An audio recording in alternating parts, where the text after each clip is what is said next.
Okay, so I figured something out that I thought I'd tell you about. This took me like 30 years to figure out, and I figured it out on this tour.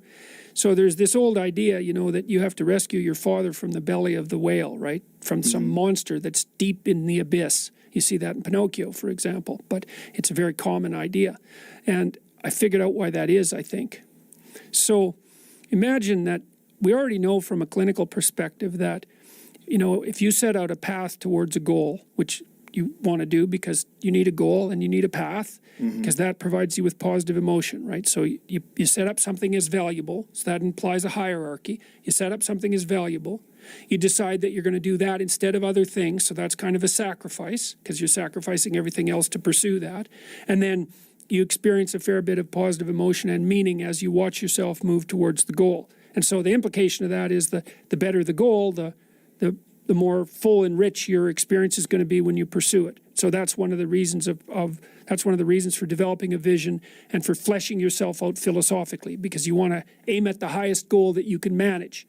Okay, so you do that, and then what you'll find is that as you move towards the goal, there are certain things that you have to accomplish that frighten you.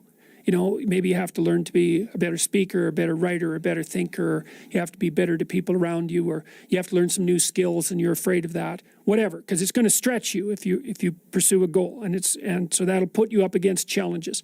Okay, so all the clinical data indicates, well, the opposite of safe spaces, as Jonathan Haidt has been pointing out, that what you want to do when you identify something that someone is avoiding that they need to do because they're afraid, you have them voluntarily confront it.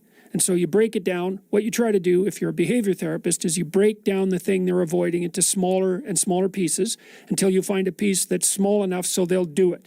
And it doesn't really matter as long as they start it. You know, then they can put the next piece on and the next piece. And what happens is they don't get less afraid exactly, they get braver. They get it's like there's more of them. And here's why. So imagine you do something new, and that's informative, right? There's information in the action, and then you can incorporate that information and turn it into a skill and turn it into a transformation of your perceptions. So there's more to you because you've tried something new. So that's one thing.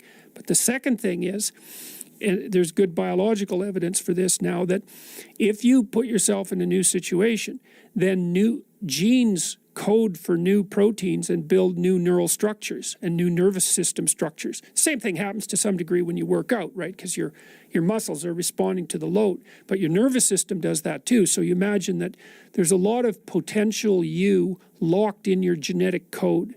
And then if you put yourself in a new situation, then the stress, that's the situational stress that's produced by that particular situation, unlocks those genes and then builds new parts of you. And so that's very cool, because who knows how much there is locked inside of you. Okay, so now here's the idea. So let's assume that scales as you take on heavier and heavier loads. That more and more of you get more and more informed because you're doing more and more difficult things, but more and more of you gets unlocked. And so then what that would imply is that if you got to the point where you could look at the darkest things, so that would be the abyss, right? That would be the deepest abyss. If you could look at the harshest things, like the most brutal parts of the suffering of the world and the malevolence of people and society, if you could look at that straight and directly, that would turn you on maximally. And so that's the idea of rescuing your father, because imagine that you're like the potential composite of all the ancestral wisdom that's locked inside of you biologically. But that's not going to come out at all unless you stress yourself, unless you challenge yourself. And the bigger the challenge you take on, the more that's going to turn on. And so that as you take on a broader and broader range of challenges and you push yourself harder, then more and more of what you could be turns on, and that's equivalent to transforming yourself into the ancestral father. Because you're like what would you call it? You're the consequence of all these living beings that have come before you. And that's all part of your biological potentiality. And then if you can push yourself, then all of that clicks on, and that turns you into who you could be. That's the re-representation of that positive ancestral father. So that's why you rescue your father from the belly of the beast.